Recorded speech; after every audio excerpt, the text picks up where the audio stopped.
لاہور میں پشاور زلمی کے خلاف میچ کے بعد پریس کانفرنس کرتے ہوئے اعظم خان کا کہنا تھا کہ افسوس ہو رہا تھا میں جس موقع پر آؤٹ ہوا۔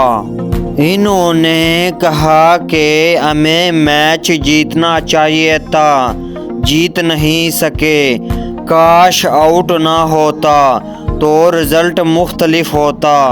اسلام آباد یونائیٹڈ کے وکٹ کیپر بیٹر کا کہنا تھا کہ اننگ کی ضرورت تھی، اننگ کھیلی لیکن مطمئن نہیں ہوں، مجھے فنش کرنا چاہیے تھا۔ انہوں نے کہا کہ کوشش کروں گا کہ ایسے ہی کھیلوں اور ٹیم کو جتواؤں۔ ہم ہر بال پر اٹیک نہیں کر رہے، ہم سمارٹ کرکٹ بھی کھیل رہے۔